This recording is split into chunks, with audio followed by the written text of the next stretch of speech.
Hey everybody, this is Holly Martins. I am a licensed real estate agent up here in the great state of New Jersey, and I've got my best buddy, Matthew Ricci with Churchill Mortgage today. Matt, you and I have been working together for, I don't know, my entire career, and we never see each other because you live in Rhode Island, which breaks my heart. But you're here virtually, so welcome. Welcome to my little show. Thanks. I appreciate having me on. Super excited. How you doing today, buddy? Doing great. Just living the dream. Yeah. How's everything going? You looking good? Thank you. It's Monday, so we're getting through it. Why don't you do everybody the honor of telling them a little bit about yourself? Sure, that's easy. So I've been lending in real estate or in real estate in general since the late 90s, over 20 years of experience. I've probably funded from Florida to New Hampshire just over $1 billion in residential real estate, all residential, anything from single family to multifamily, owner occupancy or investment occupancy, renovation loans, construction loans, etc. So it's provided me a great deal of depth of my understanding of the real estate market, especially when it comes to mortgages, the best way to finance them, and just really kind of seeing different trends. Living through really 2 or 3 collapses in the real estate market now, as well as, a pandemic, increasing interest rates. That really allows me an interesting viewpoint in the current market to express some or give some level of experience that other people might not be seeing. Yeah, I feel like you really have been through it all. And I mean it all. A lot has happened in the last 20 years. So yes. You've seen it. Seen it, bought the t-shirt, done it a couple times. So it's good. Well, I'm happy to have you here. I'm happy that you're enduring this crazy volatile market with us. I wanted to talk to you a little bit about what your experiences are in the current market and what your opinion is of where we are now, Q1 2023, and where you think we're going to go this year. Absolutely. And, it's a very interesting dynamic because doing business in so many different states. I actually do business in 10 different states right now. You see a lot of differences between each individual state. Northern New Jersey, especially the counties that, we cover together, is a very, very what I call smart market. It's very intuitive to both the stock market and the real estate investment market. And because of that, trends or swings in the market tend to happen sooner than maybe other states. And you have both very savvy buyers and very savvy sellers kind of coming together and converging into one market. So obviously the biggest talk over the last 12 months has been inflation, which is basically the year-over-year measure of how quickly things that we pay as consumers increase. And the government cares very much about how quickly that goes up. So over time, if things increase too quickly, the government likes to step in and try and regulate mortgage rates, increase interest rates, to lower the ability for consumers to spend. And this obviously has a direct correlation on the mortgage market and the real estate market as a whole. What you're seeing in New Jersey more so than anywhere else that I cover business, which is essentially the East Coast for, standard practice, is that not only are you having, buyers losing affordability because interest rates are increasing, so their mortgage payment is now more expensive, you've also had this major lack of sellers coming into the market because a lot of sellers who have bought the house or owned a house over the last 3 to 5 years have most likely refinanced their mortgage debt to a very low interest rate. So they're concerned about trading off a mortgage debt at 2 or 3% for a mortgage debt at 6 or 7%. So it's kind of an unforeseen circumstance that maybe the Federal Reserve wasn't paying attention to enough, that by increasing interest rates so rapidly, you would get this barren sort of environment. And that is very relevant and prevalent in Northern New Jersey, where you have a lack of inventory. Now, you are starting to see in Q1 more buyers come on the market, and it's probably more buyers than I've ever seen in the first quarter of a calendar year that I can remember. And this is probably attributed to increases in housing and increases in the rental market at the same time.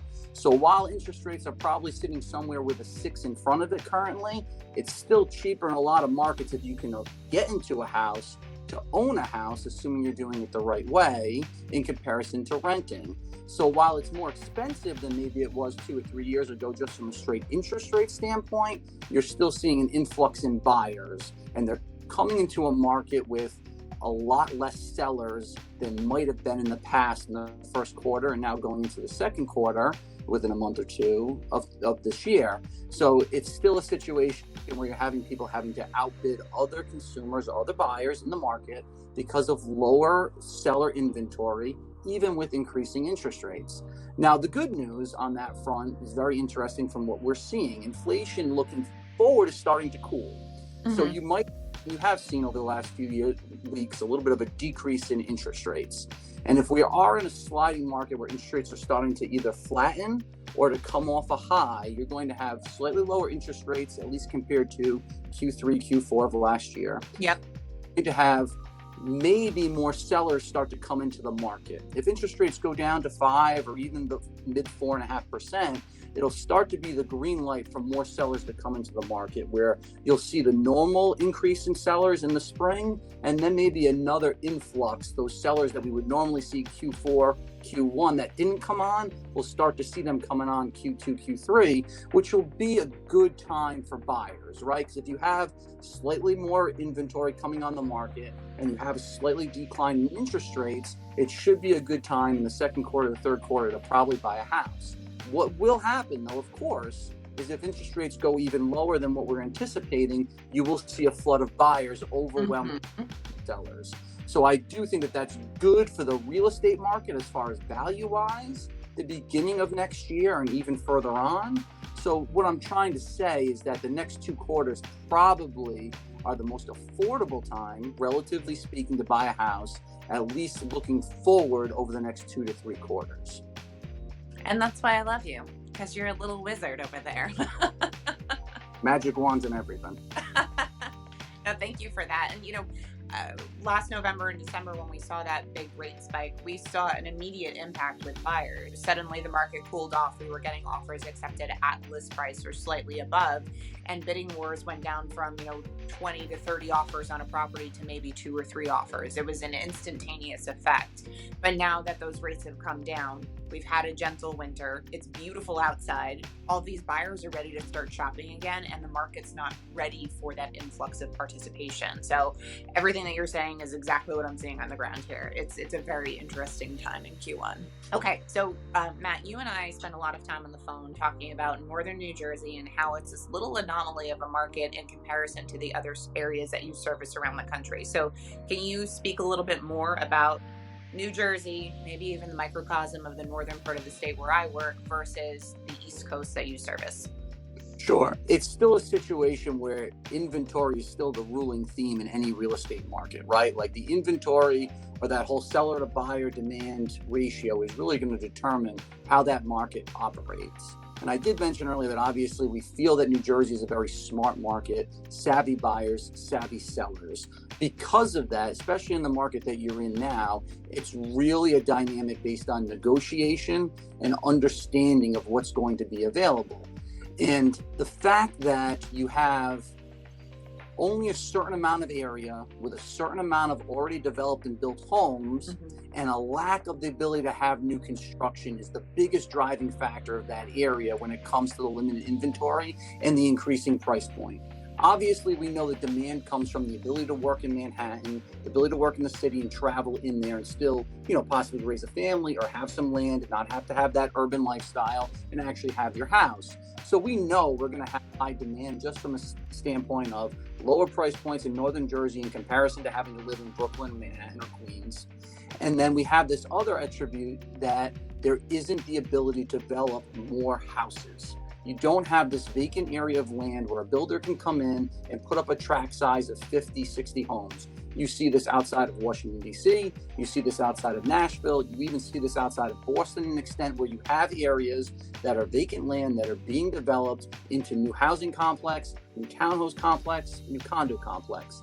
That means there's more inventory in those areas outside a greater city that have the same demand as northern Jersey, but now they have more inventory. So you have more of a stable environment from buying houses. So New Jersey is just always going to be that area, especially the counties that you service, where when a house comes on the market, there's going to be more than 1 or 2 people looking at it. The reason why that didn't happen in 2007, 2008, 2006 is we had an unhealthy real estate market. People were over leveraged on their house. While I understand that we've had a huge increase in prices over the last, call it 36 months in that area, it's driven by demand, a lot of cash buyers, and a lot of heavy down payment buyers. So it's not a situation where you're having all these people over leveraged in real estate as you might in other areas of the country. So even with higher interest rates, that is why the housing market continues to rise, because you have sellers that are deleveraged. So you're not having this huge wave of foreclosures come on the market, and you have limited inventory just from a macroeconomic standpoint, that there isn't any more land to be built upon. So the biggest driving factor, other than the demand cycle, is the fact that you have a continuous limit of inventory fueled by the inability to have new construction in that area. And it's unlike a lot of other areas throughout the East Coast that are surrounded by big urban areas, and really why it's very, very difficult to break into the real estate market in New Jersey, especially if you don't have a down payment or you're not kind of trading up in the cycle where you can, bring something to the table in the eyes of the seller.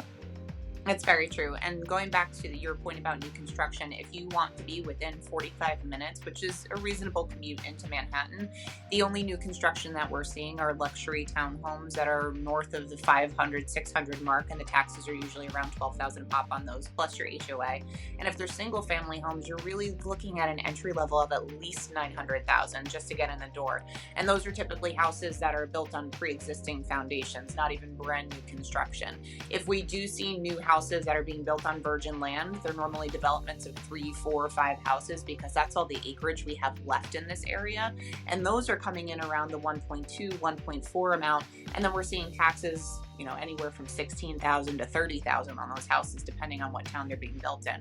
So the lower part of the market really is being squeezed here, almost to a breaking point, because individuals who are looking at construction, whether it's, tear down houses or rehabs, are gobbling up the starter homes that other individuals would typically be buying in that 300 to 400 range. So they've really been priced out. It's exactly what we're seeing, 110%. It's fun, isn't it? Yeah, I like it. It keeps us on our toes. Keeping us on our toes, man. So let's talk a little bit about incentives for first-time home buyers. Again, you work with Churchill Mortgage. You've got some great incentives, some great programs over there. So let's talk a little bit about those. Yeah, that's good. And I appreciate it, because Churchill does work a little bit differently from how they try to drive their value proposition, right? I mean, there's so many people out there and so many choices that a consumer has from a mortgage standpoint. How do you figure out, or what is the best way to give a consumer value? And what we like to look at, especially from the purchase end, is, okay, well, what are the constraints that the market is having for buyers? And how do we take a little bit of the weight off of buyers' shoulders because of that? And as we've already touched on, it's difficult to buy a house when you have limited inventory and strong demand.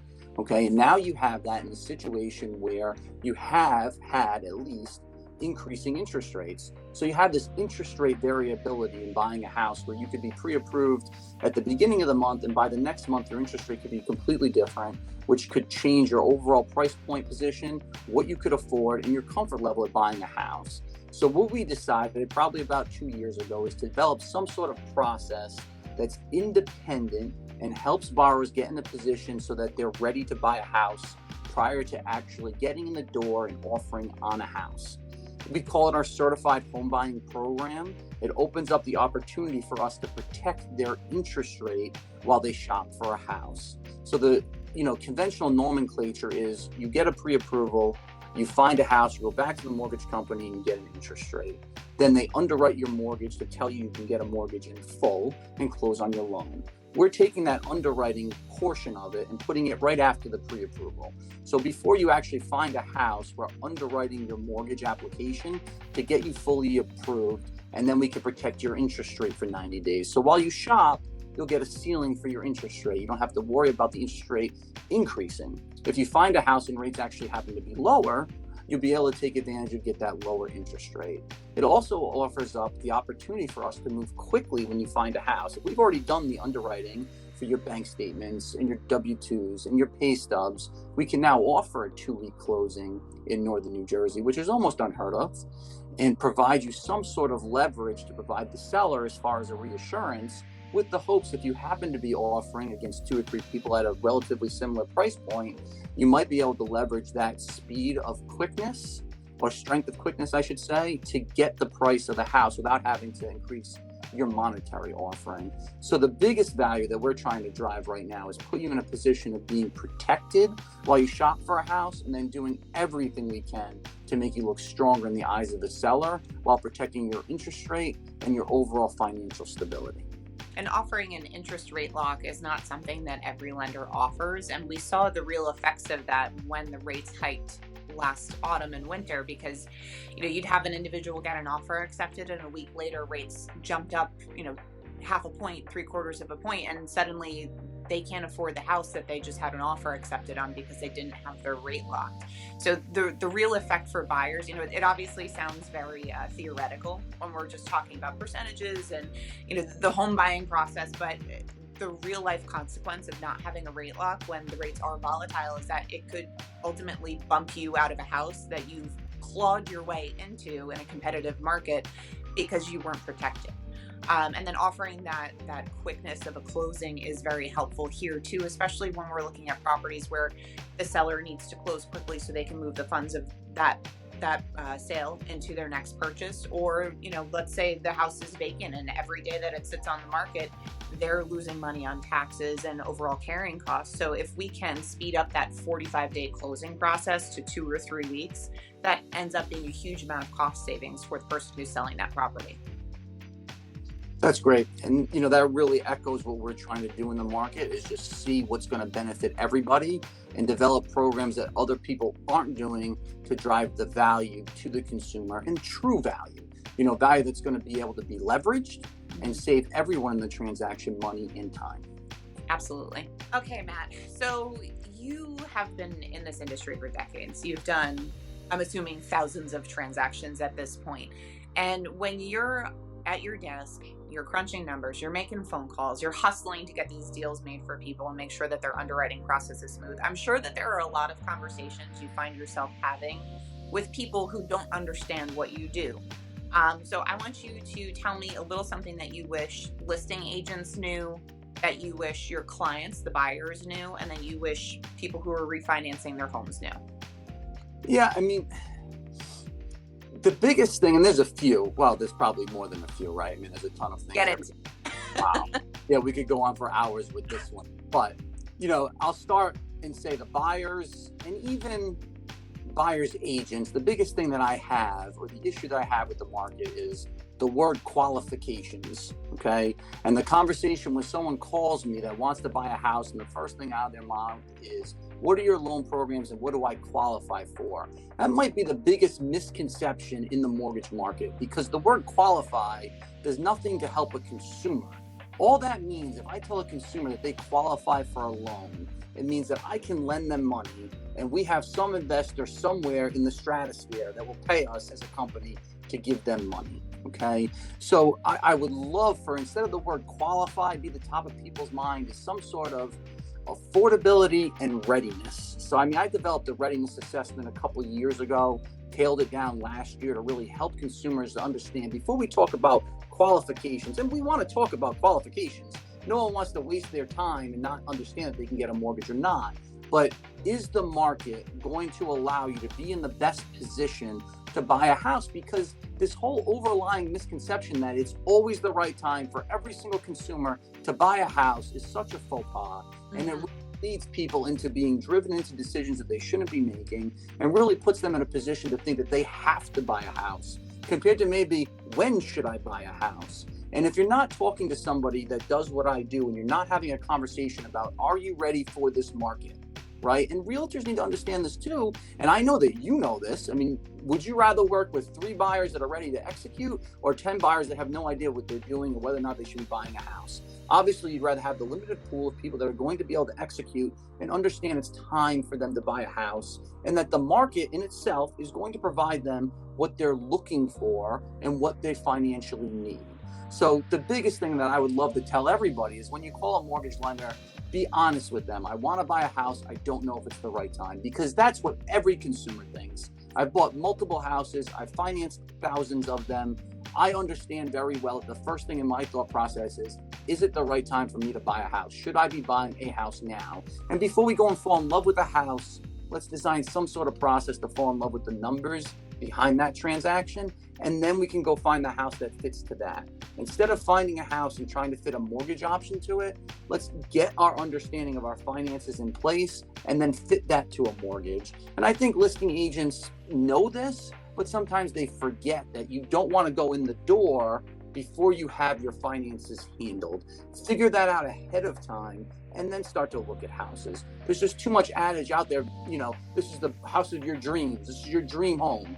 Well, let's talk about what the real dream is. Let's get into a house that we know we can afford and get the debt paid down quickly so that we can really accelerate our financial benefit from home ownership. And I think that's something that you and I spend a fair amount of time discussing with clients is the affordability factor. And we were just talking about this last week with clients. Like, we want to make sure that you're making a decision that won't ever allow you to lose your shirts. It needs to feel right, because at the end of the day, like, I'm not the one buying the house. Matt, you're not the one buying the house. The clients are. They're the ones who have to handle that mortgage payment every month. So we need to know that they are completely comfortable with the timeline for getting their purchase ready and then what they're signing themselves up for. I don't want people to, especially in a competitive market where they have to be a bit aggressively, end up in over their heads on a property that they're purchasing at peak market. It's not a benefit to them, and ultimately it's we're doing a disservice to them by allowing them to do that. Yes, and I think that people forget that, especially realtors, that you're also doing a disservice to yourself, right? We educate our loan officers and our realtors every year to set up some sort of annual review with everyone that you did a transaction with the prior year, right? And the goal of that is to make sure that you're developing a relationship to benefit their needs consistently every year.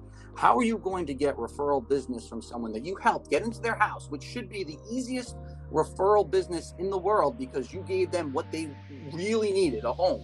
How are you going to develop referral business from that if you didn't take the time to make sure that they're going to be comfortable in the house? Yeah. And you call them in a year's time and you get the craziest attitude from somebody, because then you realize you have the aha moment. Oh, as a listing agent, I really pushed this buyer in there. If you were a listing agent and you end up, a buyer comes in, they don't have a realtor, you end up picking them up as a client. That's great. If you're in a position to educate them and leverage their position and make sure that they get the right position and work with the right people, because then in the future, you sold a house, you gave someone a house, you have the opportunity to develop more and more deeper relationships with consumers. And it's not a one-off deal. This is a career. And that's really why I've been able to last so long in the real estate market, is understanding, trust me, we've all made our mistakes, but understanding if you help enough people get and feel comfortable with the decision they're making, you'll never have to worry about helping yourself, because there's so much follow through and so much follow up with leverage points to be able to help other people that have like-minded understanding and positions as those clients that you help that way. So I think that that is something that every realtor and every lender, it's critical for them to understand if they want to develop a long-lasting career built on referrals. Absolutely. I mean, at the end of the day, all we're doing is advocacy work. We're just helping our client get from point A to point B and making sure that they understand what they're doing and they're comfortable with the decisions that they're making. 100%. Complete service-minded leadership. Exactly. Yeah, let's talk about what is an appraisal. All right, let's get outside the box on that one. Okay. An appraisal, essentially, it is a misconception that an appraisal is something for the buyer to an extent, right? What the appraisal really is the lender's understanding of their invested position in the collateral, i.e. the house that they're lending on. It doesn't really have anything to do with the buyer, except for the fact that it's needed to get the buyer's mortgage. And the lender has to share with the buyer as to how they're making that decision and what's coming. Of course, a lender could come through and say, we're not going to do an appraisal on any house ever. We're just going to use a computer to tell us the process. And that's becoming a little bit more prevalent in the market. But essentially, for our purposes, what we want to understand is the appraisal is the lender's understanding of the interest in the house that they're taking. What's that collateral value in comparison? Now, one thing that people don't really realize, and you kind of start to understand this from looking at more and more appraisals, is an appraisal is to an extent a rare looking development of value, right? Because it's comparing closed transactions. Closed transactions on an appraisal today can't happen tomorrow. They've had to have already happened. So just by its own design, it's looking backwards. So if you're in an area that has limited sales, similar to maybe North Jersey over the last 2 to 3 years, it might be difficult to find sales of homes, especially when homes have all different sorts of sizes, varieties, Right. utilities, areas, etc.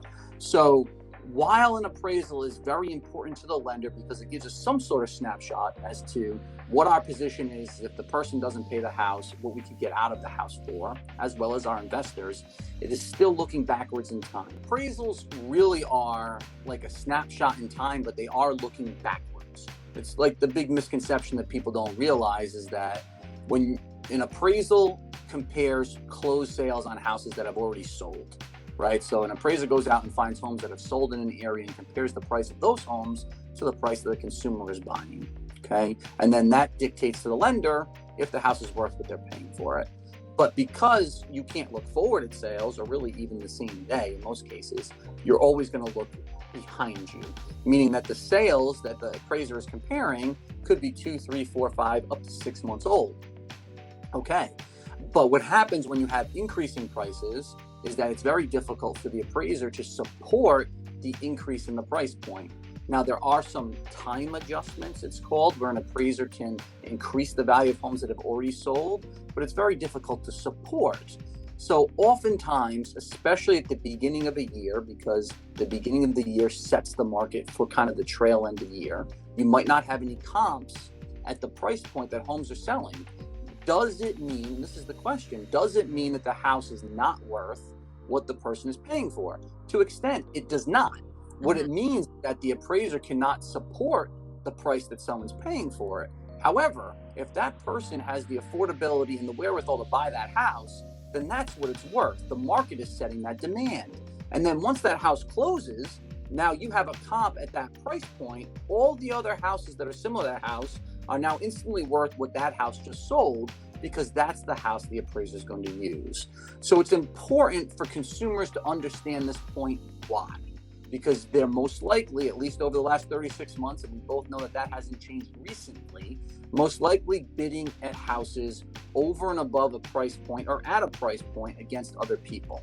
So if they are paying at list or even over list for a house, there could be a concern, especially on the buyer's end, that the house might not appraise. So it's important to understand what that means for them. And it's not always a dollar for dollar comparison. The generalization is that the larger your down payment, the less the appraisal is going to matter. Because if you're buying a house for $500,000 and borrowing $400,000, the lender isn't going to care if you borrow $400,000 and it's only worth $450,000. They're still going to give you a loan because you have equity. What that will mean for you at your $400,000 loan is you might have to increase your payment a little bit because of mortgage insurance or changes in interest rates because of a lower equity position. But it doesn't mean that you're going to have to spend $50,000 extra to buy the house. It just means that the lender's understanding of your equity position on that loan is different. So it might change your monthly payment. And this really goes to working with someone who cares about falling in love with the numbers and not just falling in love with the house. Because, and we did this last week with a client where we spoke to them on the phone and let them know what the differential is going to be on a monthly basis if they bought the house and appraised at a couple different price points so that they were ready when they were making their offer. So I think realtors tend to shy away from this. You're one of the realtors that hits it head on, and I love that. Anytime you're making an offer on a house, you need to understand what the realtor, your realtor, thinks it's going to appraise at, what your lender thinks it's going to appraise at, and how that appraisal is going to impact your monthly payment, your cash due at closing, and your overall financial position. Now, the good news is that most likely, if you have a good down payment, isn't going to impact where you're going to have to write a check for the direct differential. But it's important to understand that, and it's important to understand that in an extent where you can then leverage that as an aggressive strategy. Meaning if you have a large down payment, we've already talked about how the appraisal matters less. Okay, well, let's let the seller know the appraisal matters less too then. So if we know that we're buying a house for $500,000 and whether it appraises at $450,000 or $500,000, we're still going to buy the house because we reviewed the numbers. It doesn't impact our overall finances, and we're comfortable with that decision, knowing that the house might have been worth $450,000 3 months ago, but now it needs to be worth $5,000 to buy the house. And when we close at $5,000, that's what it will be worth. We're okay with being aggressive. We've reviewed our figures and we're comfortable with it. Let's tell the seller that it's not going to matter whether it appraised at $5,000 or $450,000. And that's how you leverage an aggressive appraisal strategy to help you win out in an offer in comparison to somebody that might have down payment assistance, that might not have a down payment at all. And that person really needs the house to appraise for them to be able to get into the transaction. Perfect. So while people correlate the appraisal with the purchase price, you should really correlate the appraisal with your limited ability to buy the house if you do not have a down payment, and how the appraisal matters less and less when you do have a down payment. And that's important for us to discuss when we are in a multiple offer situation with the listing agent, because there's a huge inherent risk factor when we're offering over list and the appraisal isn't discussed. Again, it comes down to liquidity, right? It's how much the person has in assets, how much they're putting down as a down payment, essentially how much of a buffer zone they have to absorb the impact of a low appraisal. Appraisals don't happen until after we've already done inspections and when we're about 2/3 of the way through the transaction process. So for a seller, a very high offer might sound appealing, but if that buyer doesn't have the essential money to put where their mouth is, and an appraisal shortfall could kill the deal, that listing agent needs to be very precautious about how they're presenting that offer and make sure that they are really vetting the finances of that person with that person's lender and with the assistance of the buyer's agent. We don't like having those kinds of bombs go off when we're that far into the transaction. So the more prepared the buyer is, the more well-equipped their lender is, and the more of a comprehensive conversation we can have when we're presenting that offer, the more appealing we're going to seem in a multiple offer situation when we're against similar buyers. 100%. And if you're going with a conventional loan, to all the buyers out there, and you have a decent down payment, 5 or 10%, ask your lender if there is an opportunity to waive the appraisal. Lenders will use computer software to determine the value of the house in certain circumstances if there's enough data online and available.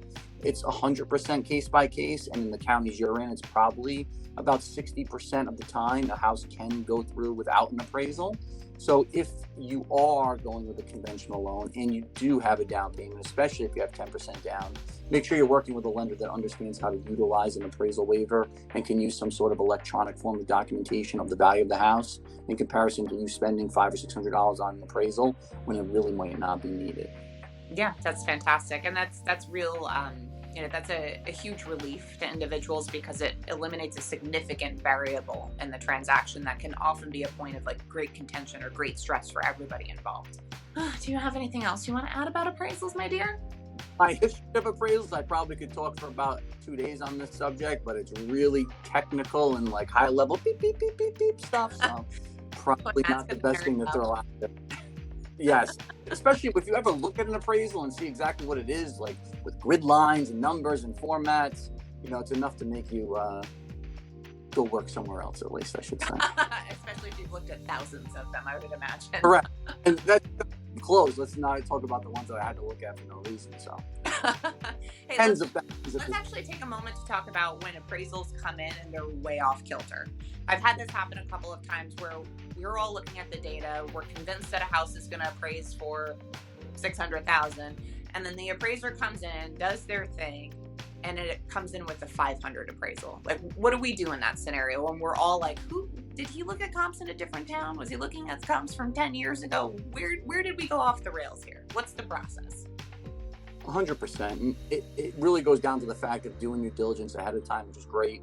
Because if you and the listing agent have an honest conversation, or if I should say the buyer's agent and the listing agent have an honest conversation about the comps in the area and know that there are comps, and then you see an appraiser come out and there's no comps that you thought would be used, completely different comps that as boots on the ground realtors in that specific market should not be used to compare the house that's being sold, then there are ways to rebut the appraisal. Every mortgage company is going to have a standard form that they use, but it's essentially a form where you fill out and list why you see the issues with the given appraisal. The best thing to do is to provide comps and an explanation as to why you think, as a realtor, the comps that you're providing to the appraiser are more in tune with the actual market than the comps that were used in the appraisal. The appraiser will review it. The appraiser will, no matter what, write back how they feel about you questioning their ability to determine value. Yeah. So at least there's some sort of. So anytime there's a big discrepancy and you think you have something to stand on, you should absolutely rebut the appraisal, because you're going to get more understanding, and so is the buyer and the seller alike, as to what the appraiser's thinking. And at some point, two things are going to happen. Either the appraiser and the realtors are going to come to some sort of understanding of what the true value is, and they'll do a reconciliation on the value of the appraisal. or you're just going to get to a point where you realize that the appraiser and both realtors don't agree on what the values of the house. And then at that point, you have options to maybe negotiate.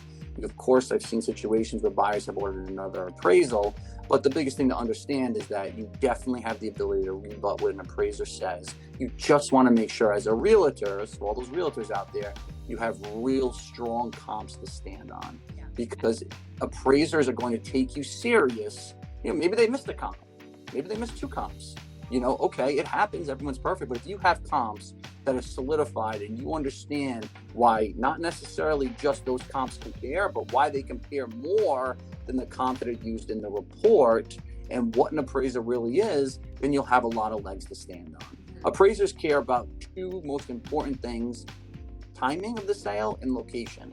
They're most likely want to go with a house that sold sooner, that's closer, than one that might have sold further back in time that might be more identical. So that's the other thing too, because they're trying to develop the market. But when you're looking at the appraisal, I tell all realtors, if you're questioning the appraiser's value, look at his grid, which is just the area of the appraisal that she has his comps listed in the report, and look at them in comparison to the comps that you think should be comparative, and write up an explanation as to why. Worst case scenario, the appraiser is going to come back and say, no, this is why what you're saying is not accurate and why I ignored those comps. So at least you're getting some sort of education on the market that you can then provide to the seller and the buyer so that they understand where the appraiser is coming from in comparison. And again, more information, less stress, more knowledge, better able to make an educated decision. That's perfect. So Matt, again, you've done dozens of transactions. I know that I've seen some crazy stuff in my short career, and yours is much longer and much more flavorful than mine. So I can only imagine some of the stories you have. I mean, you have shared some of them with me. We talk a lot, but I want you to give me, let's say, top 2 most off the wall things that you've seen happen in your career. Sure. So I'll give you 2. There's probably about 100. But and I'll give you 2 different snaps in time. Neither of these happened when I was with Churchill, but one sort of recently, maybe in the last 5 to 7 years. I had a client that applied for a mortgage to do a cash out refinance on a house, and the person who applied for the mortgage happened to have the same exact name as the person who owned the house, but wasn't that exact person. Meaning you might have had maybe a father who had the same name as a son that decided that he was going to apply for a mortgage to refinance his house and pretend that he was his son, not tell his son, and maybe get the money out of the house. Well, unfortunately, and eventually, both the mortgage company and the title company realized that he was not the person that owned the house and would not give that person a mortgage. And he inevitably got very, very upset with his mortgage company, i.e. me, and decided to take out his shortcomings on inability to, I will use the word, circumvent underwriting standards to get a mortgage, as if that was, my fault. So the adage there would be that please don't waste your time. Be honest with your loan officer and let them know exactly what you're trying to do. They're actually human beings just like you and tend to understand what you're going through and can give you some advice if things are going to work, not work, or really, advise you in the proper light. Now, this person obviously was off their rocker, and I'm sure that that's happened more than one time that I can count, but certainly one of the worst 3 or 4 weeks of my career. Going back to appraisals, fraud would really be an issue there. There are social security numbers, there are dates of birth, there's evidence that you were actually speaking to the person you assume you're speaking to. So it's interesting that they thought they could get away with that. Especially when you realize how many loans that I have done and then leverage that with a mortgage company that's been around 15 or 20 years. So you're talking hundreds of thousands of loans. Right. They tend to, solidify and verify every last thing to make sure. And it's unfortunate because things like that are really what make the ability to get a loan more and more difficult when it comes to documentation. Yeah. Honest people are like, well, why do you have to verify all this? I'm like, well, because there's been 5 or 6 other people that were dishonest and it cost people a lot of money. Not just lenders, but consumers in general. Higher interest rates, higher closing costs, less available loans, etc., and so forth. That's awful. All right, give me the next one. All right. We're going to talk a little bit about something called the berm home before. All right, a berm home. So I've had the opportunity and privilege to try and finance a berm home. What is a berm home? We're going to get into it. Here. And now we're just going to think like David and the gnome. Okay. David and the gnome, like that's what we're gonna think. Okay. I'm here for it. So I took a mortgage application for a guy. We'll call him Splinter only because he happened to look like Splinter from Teenage Mutant Ninja Turtles.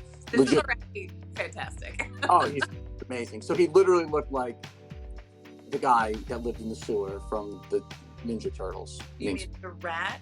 The rat, yes. He was a ninja rat, right? So we'll give him a little bit of credit that he had martial arts experience. But yes, he was a ninja rat. So I had talked to him on the phone, maybe on like a Tuesday, about the mortgage application. And I called him back on the Thursday and Friday to review things, prospect, maybe sell him what he should be doing. And his phone just kept being off, like, cannot connect to sender. I'm like, this guy wants to buy a house and he can't pay his cell phone bill. He finally called me back the following week and said, Matt, I wonder if you've been trying to call me, but I've been at home and I get terrible, terrible, terrible service in my house. And this is the house that he's trying to refinance. And I said, oh, okay, so there's just bad like cell service there. And he goes, oh, it's awful. He goes, because I live in a berm. I said, what? He said, yes, so there's a door to my house, but 75% of my house is covered with dirt. It's an eco-beneficial house where only the front exterior of the house touches the air. Everything is completely and totally submerged with dirt. So essentially, the person who reminded me of Splinter, who lived in the sewer, actually lived underground and wasn't able to take my phone call while he was at home because he lives underground and has no cell service and wanted to refinance his house that is underground. So you talk about multiple, access points. There's only one. Only one. How do you do an appraisal for a refi on a house that's underground? Where are the comps for that one? Needless to say, there are guidelines of how to appraise a berm home with both Fannie Mae, Freddie Mac, FHA, USDA, which happened to be the worst part because Splinter knew this and decided to send me all 1,000 pages of the guidelines of how to do such. So after 3 different appraisals, one of which we paid for, 2 of which Splinter paid for, I'm proud to say that Splinter was able to get a mortgage on his berm home. Wow. And be on his way. Well, so hopefully with his refi, he was able to get some cell service in there, hook up the Wi-Fi. Yeah, I think he was going to put a tower right off the dirt and maybe dig a hole so in case something happened and there was a fire in the front of the house some other way. So. How do you insure a berm home? How does that work? It's insurable. It's insurable. You would imagine. But I guess if they can insure boat homes, they can insure berm homes. It's a creative world we live in. Very much so. Very much. Those are the benefits of lending in like Western or Southern New Jersey or like the middle of nowhere, Pennsylvania. You learn some interesting things. Yeah. You're definitely not having a burn home in Bergen County. No, probably not. I mean, there are some cliffs there, but I don't know if you'd want to live underground in Northern New Jersey. We've got a lot of super fun sites here. Yeah, exactly. You got to see it to believe it. Exactly. So, all right, now I want you to give me like 1 or 2 of your most fulfilling stories, like the ones that make you feel like you've done a good job and you can lay your head on your pillow at night. Sure. So I actually, this is going on right now, so I will leave the area and the person's influence out, but I have a long-standing client, husband and wife, and I did multiple loans for them. The husband actually passed away in June. It was an older couple, and unbeknownst to me, the wife was never really in tune with the finances, document gathering, any of the stuff that was done with the household. Only the husband had done it. And the house was just too big for her to manage after he passed away. So she decided to sell the house. She somehow had lost my phone number. And she put the house on the market, got it under contract, and made an offer on another house, a full cash offer on another house, through a realtor that she had met randomly at an open house or at Zillow, and then realized about halfway through the transaction that if she bought the whole house in cash, that there was another $130,000 of consumer debt that she wasn't aware that her husband had left to her. Oh, geez. He paid. So she was taking all the money from the sale to buy the house. I randomly had called her for an annual financial review, actually called her husband, and she picked up the phone. And I started talking to her, and she started breaking down in tears. She goes, you just called me. I have 2 weeks to buy this house. I'm going to lose my deposit, and I'm not going to be able, and I should not buy a house without a mortgage because I need the money to take care of consumer debt. And we were able to get her qualified for the mortgage and close actually in 8 days in central New Jersey. That's incredible. Be on our way. So This is a person where she wasn't getting any guidance or understanding of what the benefits of a mortgage are. The Right. benefits of a mortgage are it's debt, but it's not short-term debt, it's long-term debt, 15, 20, 30 years. There's no point in you buying a house in complete cash if you have $100,000 worth of other debt that needs to be paid for in the next 5 years, especially when you're on a fixed income.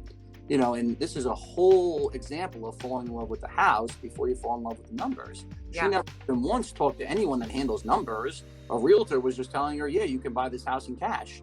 And she thought that was the best idea. So for whatever reason, I happened to have an annual review scheduled with her exactly in the middle of that decision-making process. Ended up working out well for her. So again, this is another real adage that I coach all the loan officers that we work with and the realtors. You have to find some sort of strategy to stay in constant contact with your clients that you've helped, that you care about, that care about you on either a biannual or annual basis, because people are just going to forget you when they get stressed, and you're the person that needs to be there when they have a stress point in their life, so you can be able to help them and have lovely stories like that. Absolutely. Well, I'm glad that things worked out for her, and it was definitely serendipitous of you to find her in that moment. That's why they gave me the big bucks, Holly. That's why nobody can poach you. Right. I'm unpoachable. Okay, so Matt, when we are working with buyers and they're under contract, I always forewarn them that they're going to be henpecked by your delightful crew, because you've got a million questions, you need a million documents, you're going to, reach out to them multiple times during the course of the transaction, because you're constantly looking for more information to get them from the inception of the loan to the clear to close. And a lot of them are like, oh my, I don't have time for this. I'm working, I've got kids, I got blah, blah, blah, blah.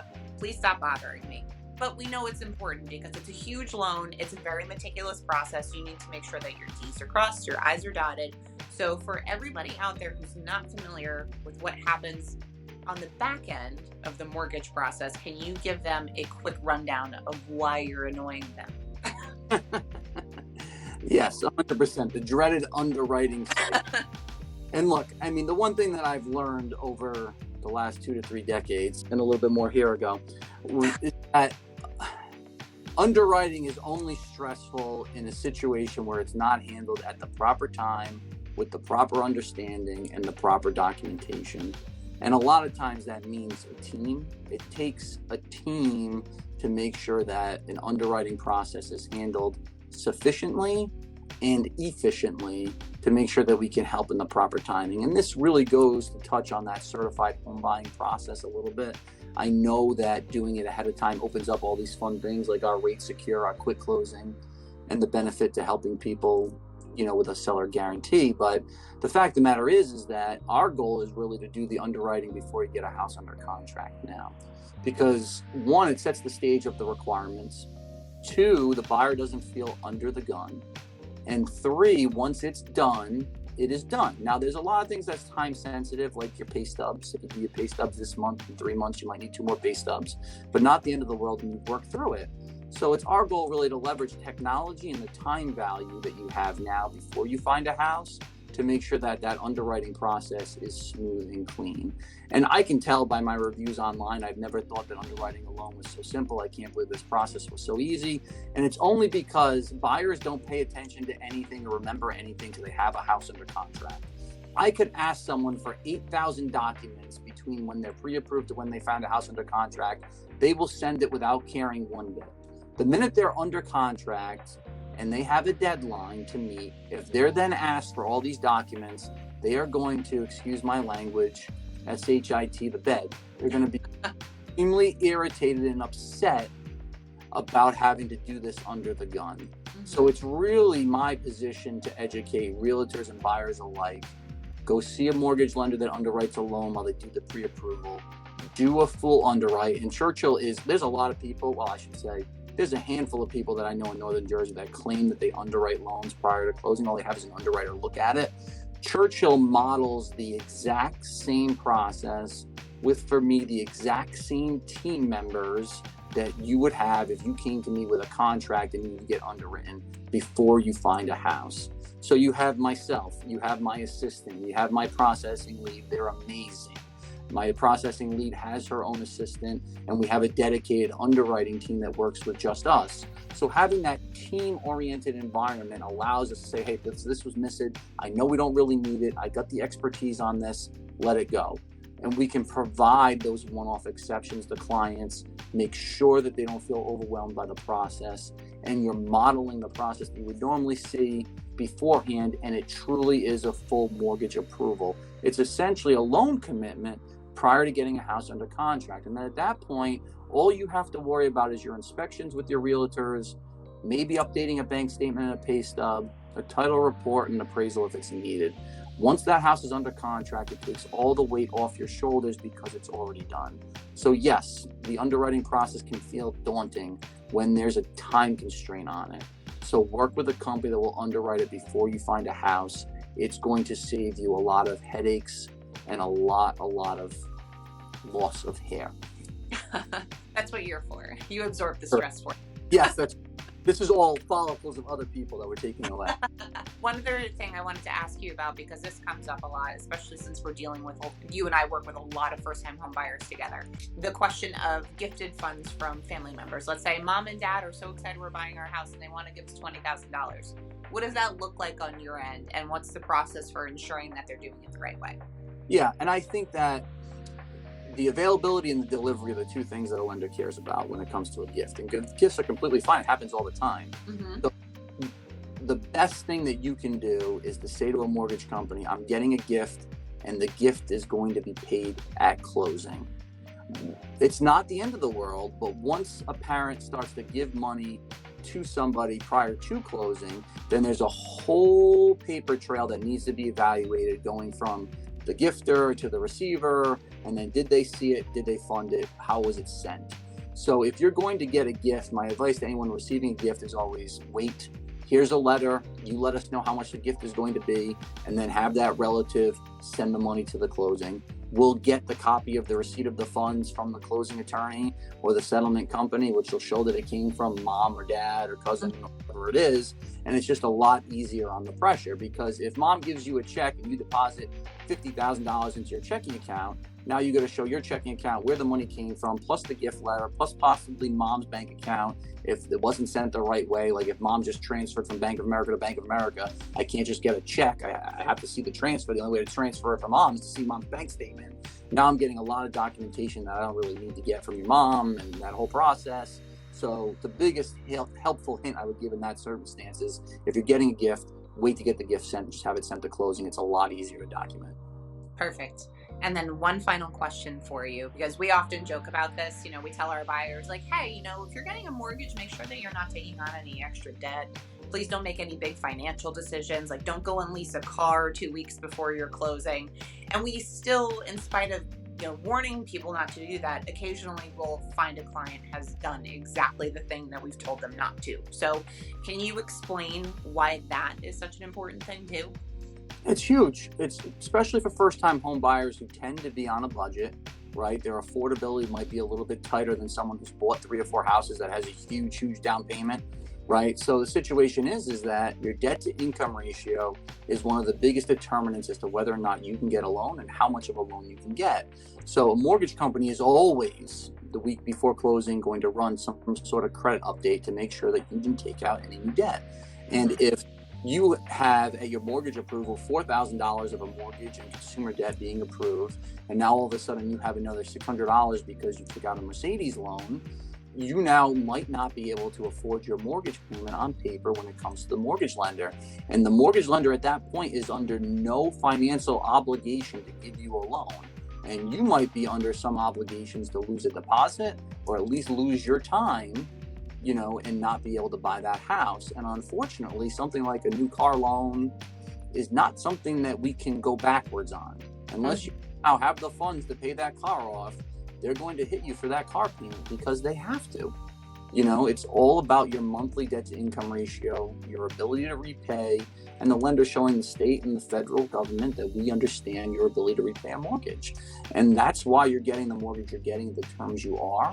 So if you have any inclination about doing anything with your credit for any reason, any purchase, big or small, you need to talk to your mortgage company beforehand, and all loan officers should have a conversation with their clients during the process to make sure they can impede it. And while it's not always foolproof, tying it into their interest rate could be changing, etc. Because of this is very important. There's one thing that we haven't talked a lot about, me and you, but in May, Fannie Mae and Freddie Mac, who are the two biggest backers of conventional mortgages in the country, are putting into place a debt-to-income ratio, increase the interest rate based on someone's income level. So if somebody is borrowing at 35% of their gross monthly income compared to 41%, they're going to get a higher interest rate or be subject to higher closing costs at 41% compared to 35%. So now it's real, right? Where if you take out that car payment, even if it's $250 and you can afford it, and you can afford the mortgage, you might still be able to get the loan, but you might be subject to a higher interest rate and higher closing costs starting May 1st.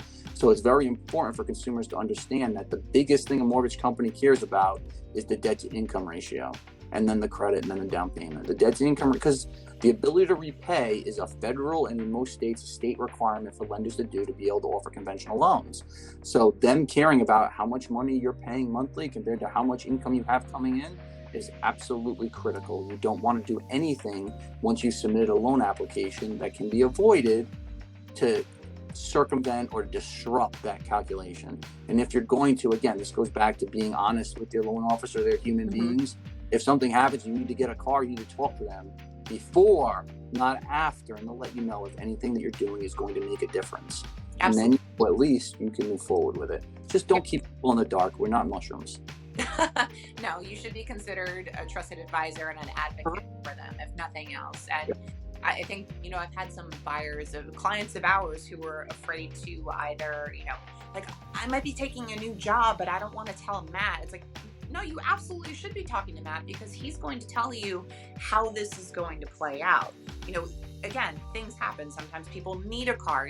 We understand that life is sometimes uncontrollable and has surprises, but you can't assume that, by sticking your head in the sand, nobody's going to find out and everything's going to be fine. There's a huge process involved here, and everybody needs to be transparent about how it's going to transpire.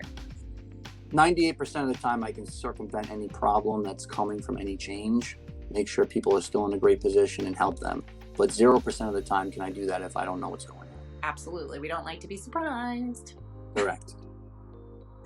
All right, my dear, do you have anything else that you want to add before we finish up? No, I think this was wonderful. Yeah, thank you so much for being here. I love working with you. I'm so happy that we have our relationship, and shout out to Michael Eunice for connecting us all of those many, many moons ago. Good old Mike. But this has been great. Thank you so much. And for those of you who are watching, if you have questions about the mortgage process or about the real estate process, I'm available. Matt Ricci is available. We are here to help answer those questions for you. Thank you very much. I appreciate it. You as well too. It's been awesome. Thanks.